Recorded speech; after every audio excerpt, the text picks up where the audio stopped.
All right, will continue.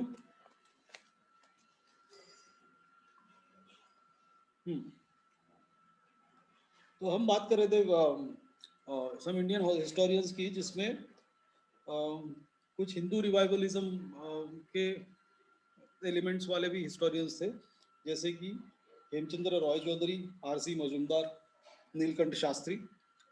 फिर उसके अलावा कुछ ऐसे ऑथर्स भी थे, जैसे केपी जायसवाल और एएस आलतेकर। और इन लोगों ने इंडिजिनस डायनेस्टीज का जो रोल रहा है इंडियन हिस्ट्री में, जो कुछ यहाँ के वंश थे जिन्होंने यहाँ पर राज किया, उनका क्या रोल था उसको एम्फेसाइज करते हुए हिस्ट्री लिखी। जैसे विंसेंट आर्थर स्मिथ ने तो 1/3 पार्ट एलेक्जेंडर के इन्वेजन को ही दे दिया, तो इन्होंने इंडियन डायनेस्टीज के बारे में लिखा और उन्होंने कैसे फॉरेन रूलर से इंडिया को लिबरेट किया उसके बारे में भी लिखा।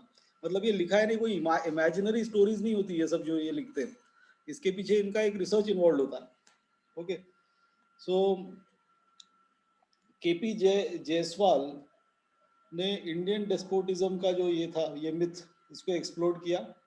And he it was he who stressed that republics did exist in India. That republics का मतलब क्या होता है, जिसमें कोई मोनार्की नहीं होती। जिसका रिपब्लिक वो देखो, Republic is opposite of monarchy. Monarchy मतलब क्या, जहाँ जहाँ राजे वहाँ राजे। रिपब्लिक मतलब कहाँ, क्या जिसका जो हेड होता है वो इलेक्टेड होता है।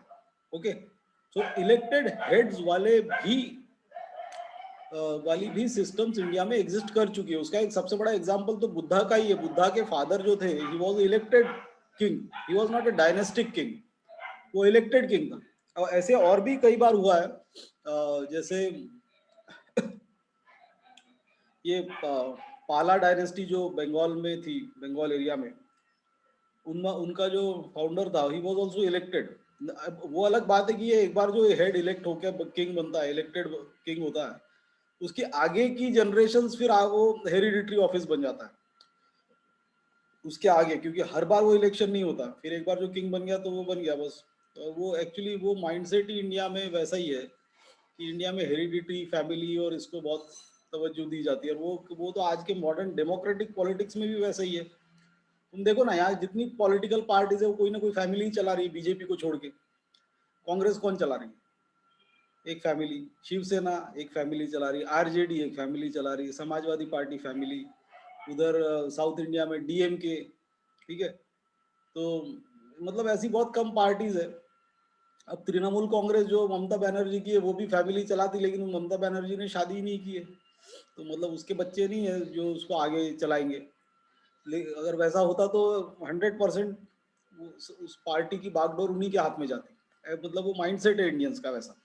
मतलब जो कि अनफॉर्चुनेट है, डेमोक्रेसी में वैसा तो हो ही नहीं होना नहीं चाहिए। डेमोक्रेसी में एक डेमोक्रेसी का एक बहुत बड़ा बेंचमार्क होता है, वो सिर्फ सत्ता, इलेक्शंस में पब्लिक ने वोट करके अपने रिप्रेजेंटेटिव चुने, सिर्फ वही नहीं होता। इलेक्शंस में पार्टिसिपेट करने वाली जो पॉलिटिकल पार्टीज होती है, उनमें भी इंटरनल डेमोक्रेसी होनी बहुत जरूरी है। मतलब उनके भी हेड जो है वो कार्यकर्ताओं द्वारा और पार्टी के मेंबर्स द्वारा चुने होने चाहिए। ओके, तो वो सिस्टम इंडिया में एग्जिस्ट नहीं करता। ओके, नाउ एक फिर एक और क्लास ऑफ हिस्ट्री होती है जिसको नॉन पॉलिटिकल हिस्ट्री बोलते हैं। तो अब देखो, ये पॉलिटिकल हिस्ट्री मतलब क्या है कि किसने राज किया, कैसे किया, उसका एडमिनिस्ट्रेशन क्या था, कैसे जस्टिस डिलीवरी सिस्टम था वो। एक नॉन पॉलिटिकल हिस्ट्री भी होती है, जिसमें मटेरियलिस्ट और उसके बारे में, मटेरियलिज्म यानी किस टाइप के की इकोनॉमी थी, या किस टाइप का समाज था, किस टाइप के सेक्ट्स एग्जिस्ट करते थे, वो सारी चीज़ें जिसमें लिखी जाती है। तो ऐसी एक हिस्ट्री एक ब्रिटिश हिस्टोरियन ने लिखी थी, by the name A L Basham, and he wrote the book wonder that was India in 1951। तो ये जो वंडर दैट वाज इंडिया है, या ये एक बहुत ही मोन्यूमेंटल और क्लासिक बुक है, which is famous all over the world. And I will suggest, तुमको भी कभी लाइफ में टाइम मिले तो इस किताब को जरूर पढ़ना। That is wonder that was India. It was written by British historian. In fact A L Basham जो था वो हिस्टोरियन नहीं था by profession, he was a statistician, but still he wrote a book on Indian history, and that became a legend. It became a classic. Okay, Now, then D.D. Kosambi wrote a book, Introduction to India, to the Study of Indian History, और ये भी non political history थी. Now later on he later popularized the civilization of ancient India in historical outline. ये एक और book थी. ठीक है. Now in fact Indian history पे कार्ल मार्क्स ने भी लिखा है. Now what Karl Marx claims is that ancient Indian society, economy and culture was an integral part of the development of forces and the relations of productions. So उसमें Karl Marx ने जो Indian history के बारे में लिखा है उसमें ये लिखा है कि Indian masses have always been subjected to exploitation, फिर वो इंडियन रूलर्स द्वारा हो या फॉरेन रूलर्स द्वारा हो. ठीक है. फिर कई हिस्टोरियंस ने इसमें रिलीजन को भी मैग्नीफाई किया गया है. ठीक है. सो इस तरह से इंडियन हिस्ट्री का एक इवोल्यूशन हुआ है over a period of time. And then India, after independence, India also set up the Archaeological Survey of India. Then Indian Institute of Historical Research is there. और ये सब करके so now history is always still in the process of being constructed. और historical facts और ये सारे जो figures, ये सारे excavations के evidences और ये सारे national archives में मौजूद होते हैं और वहाँ से फिर हिस्ट्री लिखती है. तो अब जैसे इन फ्यूचर भी जो हिस्ट्री लिखी जाएगी एंशिएंट इंडिया के बारे में या इवन मेडिवल इंडिया के बारे में, तो वो कोई मेजर उसमें चेंज नहीं होगा. उसमें कुछ नई चीजें ऐड हो सकती है लेकिन हिस्ट्री का स्ट्रक्चर सेम रहेगा. रिसर्च के साथ साथ वो डेवलप होता रहेगा. Now this entire structure that was created, इसके पीछे मेजर कंट्रीब्यूशन ब्रिटिश का ही. ठीक है. अब इंडियन हिस्टोरियंस में भी उसमें कुछ एडिशंस और डिलीशंस किए, लेकिन अदरवाइज जो उसकी क्रोनोलॉजिकल ऑर्डर में पूरा सेट करना 2500 साल पुरानी हिस्ट्री, 2500 साल ही नहीं, मतलब इनफैक्ट 20th सेंचुरी से पकड़ो तो वो तो 4500 साल हो गए, क्योंकि 2500 साल पहले तो हड़प्पन सिविलाइजेशन थी. तो तब से लेके अब तक की जो हिस्ट्री सिस्टमैटिक वे में प्रेजेंट की है तो वो सिर्फ ब्रिटिश कंट्रीब्यूशन की वजह से. अगर ब्रिटिश यहाँ इंडिया में रूल करने नहीं आते तो हो सकता है हमको अपनी हिस्ट्री के बारे में कुछ भी नहीं पता होता. ओके, पता भी होता तो कुछ स्कैटर्ड वे में पता होता, अदरवाइज नहीं. Okay, so this was an introduction to this topic. अभी यही सब हम एक बार पीपीटी पे देख के फिर खत्म कर दें. Okay, this method we will follow in for all the topics in ancient India. Okay, so अब यही जो था हमने पहले शुरुआत की थी कॉलोनियलिस्ट व्यू क्या था, कि फिर 1776 में उनको इंडिया को रूल करना था सिस्टमैटिक वे में. That is why in 1776 Manusmriti was translated into English as the code of Gentoo Laws. इसका एक दूसरा नाम था ऑर्डिनेशंस ऑफ द पंडित्स. अब ये जो ऑर्डिनेशंस ऑफ द पंडित्स है ये भी इनफैक्ट जो मैंने अभी नाम बताया था नैथनिल हैलहेड, जिसने ये Code of Gentoo Laws book लिखी है, वो उसने संस्कृत से ट्रांसलेट नहीं की थी. Actually someone had translated this book from Sanskrit to Persian. ठीक है. तो पर्शियन यानी जिसको तुम फारसी बोलोगे, तो उसमें से उस पर्शियन बुक में से इंग्लिश में ट्रांसलेट की गई थी Manusmriti, and it was the name given was the code of Gentoo laws. Okay. Then William Jones set up the Asiatic Society of Bengal in Calcutta 1784. he also translated the book Abhijnana Shakuntalam into English in 1789. तो अभिजान शकुंतलम जो है ये वही book है तुलसीदास ने लिखी थी, और जो मैंने बताया वो it is one of the classics and it has a place in the top 50 classics of the world. Then Wilkins ने भगवत गीता को ट्रांसलेट किया, and then 1804 में Asiatic Society of Bombay Asiatic Society was established. Then Asiatic Society of Great Britain was established in 1823. And उसके साथ ही फिर ये जो ये सोसाइटीज बनी, संस्कृत की चेयर्स इन सब यूनिवर्सिटीज में आनी शुरू हुई, डिपार्टमेंट्स खुलने लगे. एंड फिर मैक्स म्यूलर ने जो अपनी बुक लिखी, ये देखो. नाउ जोन्स जो है, William Jones, now he emphasized the point that European languages are quite similar to the Sanskrit and Iranian languages. Now this aroused the interest of European scholars in Indological studies. Now in the first half of the 19th century, chairs of Sanskrit were established in England and several other European countries. ठीक है, यानी Sanskrit department खुला कई सारी countries में. Universities में, और वहाँ पर संस्कृत पे रिसर्च ही नहीं बल्कि स्टडीज़ होने लगी, वेदों पे, वेदों का ट्रांसलेशन, वेदों पे स्टडीज़, वैदिक स्टडीज़, ये सारी. देन मैक्स म्यूलर जो थे, he provided the greatest push for this. Now under his editorship, massive scale translation of ancient scriptures was undertaken. Now altogether 1550 volumes, some with several parts, were published under the Sacred Books of the East series. तो ये जो Sacred Books of the East series है, इसमें अब मतलब सिर्फ India की history के बारे में नहीं है, इसमें चाइना और ईरान और उसकी भी हिस्ट्री के बारे में है, लेकिन इसका मेजर पार्ट जो है वो इंडियन हिस्ट्री को ही डेडिकेटेड है. So now this entire series still remains a landmark contribution for construction of India's history. ठीक है. Now some generalizations were made, जिसके बारे में मैंने तुमको बताया अभी. So that was the ancient Indians lacked a sense of history. Okay, क्योंकि chronological way में कुछ भी presented नहीं था. अब विक्रम संवत, शक संवत जो है, जैसे 78 AD और 57 BC, ये विक्रम और शक संवत की डेट्स है. तो इसके बेसिस पे मतलब इंडिया, इनफैक्ट इंडिया का जो इंडियन कैलेंडर है वो शक सामंत ही फॉलो करता है, लेकिन हमको इंटरनेशनल कैलेंडर फॉलो करना ही पड़ेगा सबको, पूरे वर्ल्ड को, नहीं तो सब गड़बड़ हो जाएगा.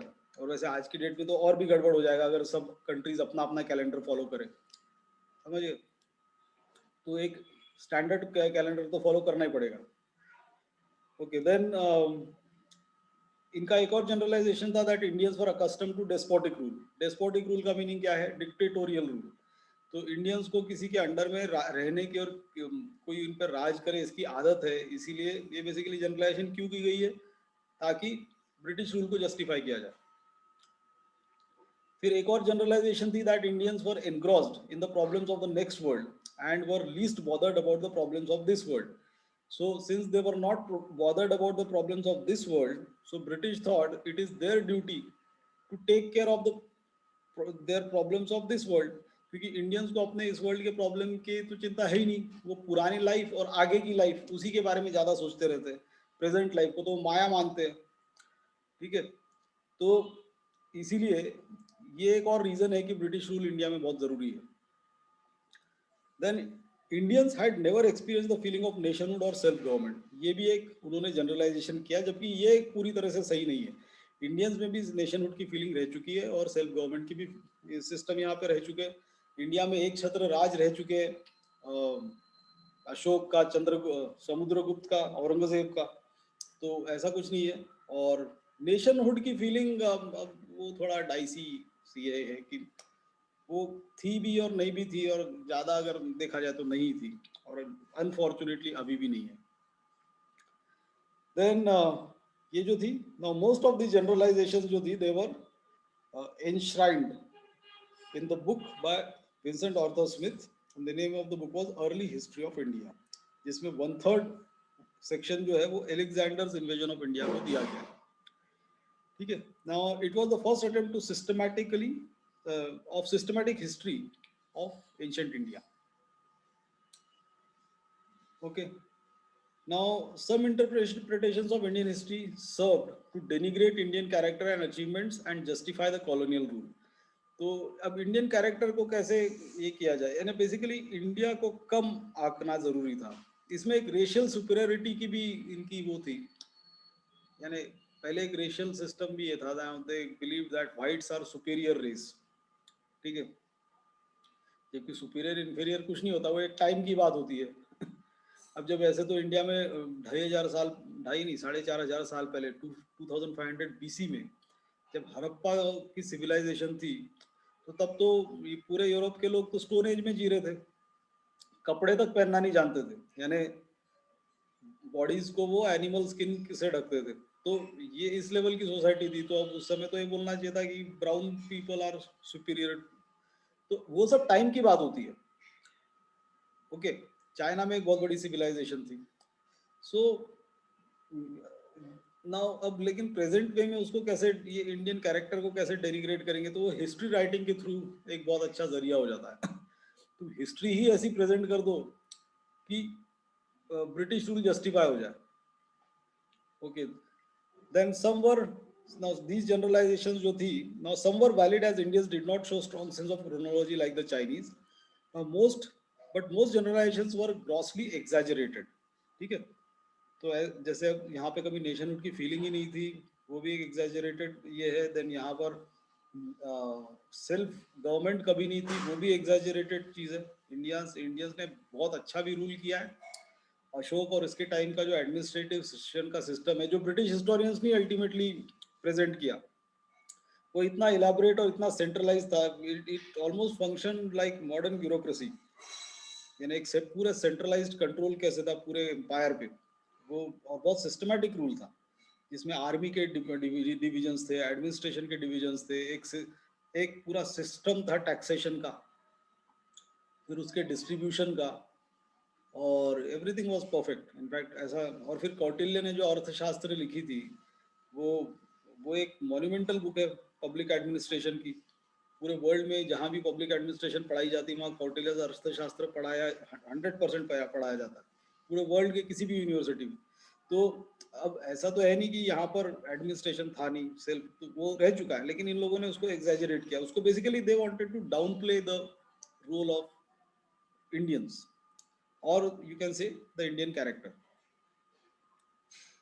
Now British had to take care of this worldly affairs of Indians. अब ये बात कहीं कुछ हद तक सच है, क्योंकि इंडियंस का जो ओवरऑल ओरिएंटेशन था वो ही गलत था. यानी इंडियंस कैसे ज्यादातर पूजा पाठ आरतियां इसी में इन्ग्रॉस्ड है, और अगले जन्म की कामनाएं सब, इवन मुस्लिम्स भी, यानी जन्नत में जाना है उस हिसाब से ज्यादा सोचना है. ये सारी जो चीजें हैं, इससे क्या होता है कि तुम्हारा प्रेजेंट लाइफ को अच्छा बनाने का जो इंसेंटिव होता है वो खत्म हो जाता है. उसके लिए तुम ना कोई रिसर्च करते हो, ना कुछ एफर्ट्स करते हो. ठीक है, क्योंकि प्रेजेंट लाइफ को तो तुम माया मान रहे हो. So that is why British thought that it is their duty to take care of Indians of the present world affairs. Alright, फिर नेशनलिस्ट अप्रोच, जिसके बारे में अभी हमने बात की. तो वन ऑफ द मोस्ट, अब नेशनलिस्ट अप्रोच का मेन ओरिएंटेशन क्या था? Social reform. और सोशल रिफॉर्म करना, उसके साथ साथ इंडियन हिस्ट्री को भी रिकंस्ट्रक्ट करना. ठीक है, तो इंडियन हिस्ट्री को रिकंस्ट्रक्ट करने से क्या होगा कि मतलब एक उससे मोटिवेशन बढ़ता है. मोटिवेशन कैसे बढ़ता है कि इंडिया की क्या ग्लोरी थी पास्ट में, अगर हम इंडियंस को समझाए तो हम ही ये समझ जाएंगे कि हम यहाँ गुलामी के लिए नहीं पैदा हुए. तो वो एक उसके पीछे आइडिया थी, जिसको फिर आगे धीरे धीरे फ्रीडम स्ट्रगल में यूज किया गया. Okay, so one of the most important writers was Rajendra Lal Mitra, who wrote this book Indo-Aryans. And now it was he who took a rational view of ancient history and produced a forceful tract to prove that in ancient times beef was eaten commonly.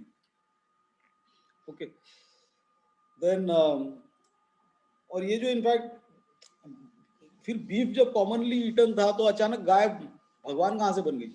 ये भी तो सवाल उठना चाहिए, वो कहाँ से हो गई? तो वो बेसिकली उसको, now when Buddhism was on a decline and Hinduism tried to resurrect itself, so उन्होंने जिन प्रैक्टिसेस की वजह से हिंदुइज्म खत्म हो रहा था, उन प्रैक्टिसेस को अबैंडन करना शुरू कर दिया. सो अगर गाय का मांस खाना, बीफ खाना अगर बंद करना है, तो उसके लिए सबसे इम्पोर्टेंट चीज क्या करोगे?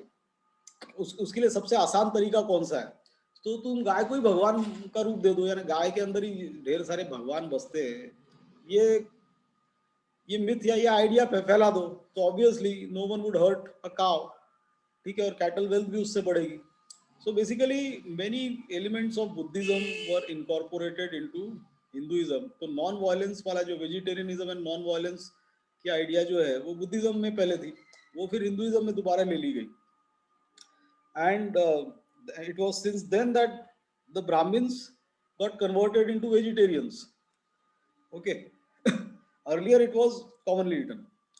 Then R.G. Bhandarkar reconstructed the political history of Satavahanas in Deccan. Then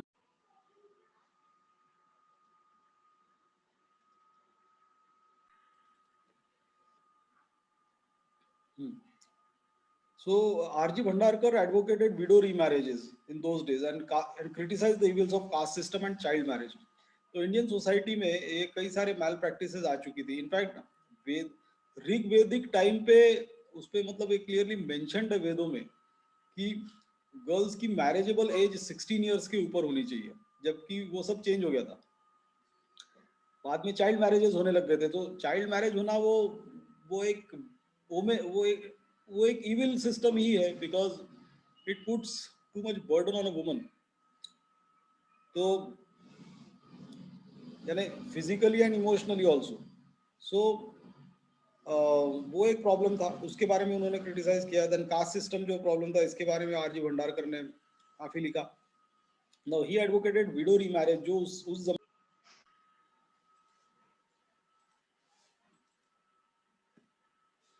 ठीक है, विडो मैरिज की उस जमाने में बात करना ये अपने आप में बहुत ही बड़ा एडवांस हो गया। So he was criticised also for that.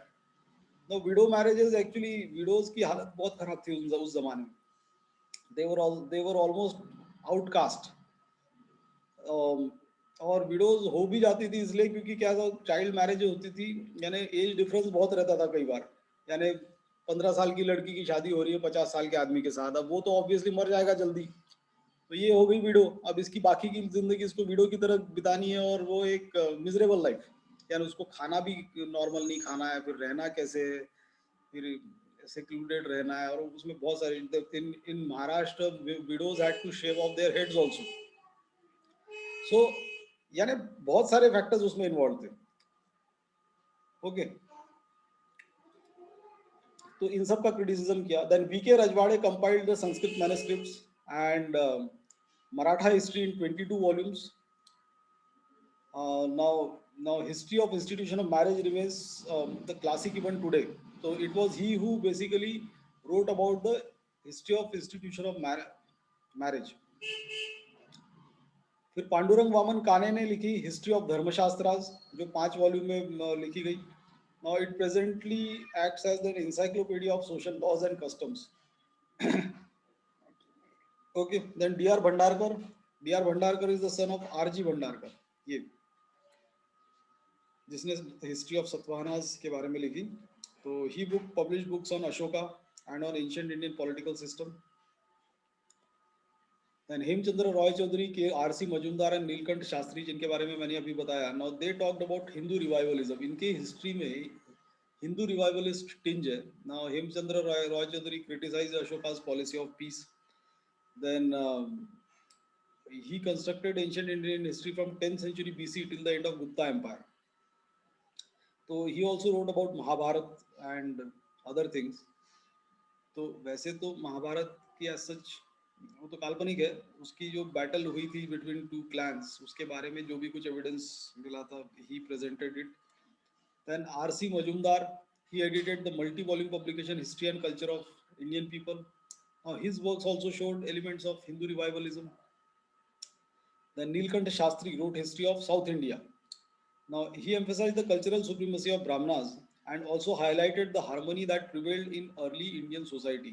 तो अगर तुम अर्ली इंडियन सोसाइटी में हार्मनी की बात कर रहे हो, तो इसका मतलब तो तुम कास्ट सिस्टम को जस्टिफाई कर रहे हो, क्योंकि कास्ट सिस्टम को अगर तुम हार्मोनियस सिस्टम, हार्मोनियस तो वो होगा ही ना, क्योंकि वो अगर सोसाइटी में शांत, तुम दूसरी देखो प्रॉब्लम कब होती है, when you start aspiring for other things. Suppose a Shudra wants to become a scholar, then a competition would be created. Okay, suppose a Vaishya wants to become a warrior or a Brahmin wants to do a business. So इससे होता क्या है कि competition ज्यादा create होती है। तो वर्ण सिस्टम बनाया ही इसलिए गया था ताकि कंपटीशन खत्म हो जाए सोसाइटी में। तो you know what you have to do just by your birth. तुम्हारा एप्टीट्यूड किसमें है, क्या है, वो इंपॉर्टेंट नहीं है। तुमको करना क्या है, तुम कहाँ पैदा हुए उस पर डिपेंड करता है। ठीक है, सो इस सिस्टम की वजह से बेसिकली क्या हुआ, कंपटीशन खत्म हो गया। और सोसाइटी कोई भी, ये इतिहास इस चीज का गवाह है कि सोसाइटी कभी भी तभी आगे बढ़ती जब उसमें कंपटीशन होता है। Okay, because then everyone tries to excel and strive for the best, और उस चक्कर में हार्ड वर्क करते हैं, और हार्ड वर्क करने से फिर इकोनॉमी और ये सारी चीजें बढ़ती है। तुम देखो ना, इंडिया में जब से फ्री मार्केट इकोनॉमी आई है, यानी जब से कंपटीशन शुरू हुआ है, जिसमें गवर्नमेंट कंपनीज के साथ प्राइवेट कंपनीज भी कम्पीट कर रही है सिंस 90s, तब से इंडियन जीडीपी में एक फिनोमिनल ग्रोथ हुआ है। उससे पहले जब कंपटीशन का सिस्टम नहीं था, Indian GDP lingered around 3.5%, 3 to 3.5% के बीच में। अभी 7-8% पे बहुत आसानी से ग्रो हो जाती है। Okay, so it was basically, तुम अगर इसमें हार्मनी की बात कर रहे हो तो इसका मतलब तुम कास्ट सिस्टम को जस्टिफाई कर रहे हो। तो ये सब हिंदू रिवाइवलिज्म वाले हिस्टोरियंस थे। Then there were other historians like K. Jaiswal and Altekar. Jaiswal wrote Hindu polity and proved that republics existed in India and enjoyed a measure of self-government. तो ये बेसिकली इन लोगों ने, आल्तेकर और जायसवाल ने, इंडियन इंडिजिनस डायनेस्टीज का role stress किया Indian history में, और how they resisted attack from foreign invader से लेके उसके ऊपर उन्होंने हिस्ट्री लिखी। देन एक जो अलग इंडियन हिस्ट्री का क्लास आता है, that is non political history, जिसमें इंडियन कल्चर को एम्फेसाइज किया गया, materialist culture, then economic system, India में फिलोसॉफीज क्या थी, इंडिया में रिलीजन की डेवलपमेंट कैसे हुई और कहाँ है। तो इसके कुछ बुक्स थी, जैसे जो A.L. बाशाम और D.D. कोसाम्बी ने लिखी। तो A.L. बाशाम wrote Wonder That Was India, and that itself is a wonderful book. Then D.D. Kosambi wrote An Introduction to the Study of Indian History. इसमें Kosambi actually used the Marxian approach. So Marxian approach is, Marxism का जहाँ भी word आ गया वहाँ पे बात inequality की होती है। That means a small group exploits the masses. Okay. So इस पॉइंट ऑफ व्यू से हिस्ट्री लिखना वो मार्क्सियन अप्रोच हो गया। ऐसे और भी हिस्टोरियंस रह चुके हैं, मॉडर्न फ्रीडम स्ट्रगल को भी लिखने वाले कुछ ऐसे मार्क्सियन हिस्टोरियंस थे। एक तो A.R. Desai was there, and then A.R. Palmedutt, R. Palmedutt was another Marxian historian who wrote who wrote the history of freedom struggle with a Marxian point of view. ठीक है, तो वो उसमें भी कई सारी चीजें हैं, ऑफ कोर्स उसमें कुछ चीजें एग्जैजरेटेड भी हो सकती है, लेकिन मार्क्सियन व्यू एंगल भी है एक हिस्ट्री राइटिंग का। वो सिर्फ इंडिया में ही नहीं है, पूरे वर्ल्ड में हिस्ट्री को मार्क्सिस्ट पॉइंट ऑफ व्यू से लिखा जाना। Okay, then it was the first survey book to show the stages of social and economic development in India. All right, with this we finish this chapter on modern historians of ancient India. Tomorrow we'll continue with another chapter. ठीक है।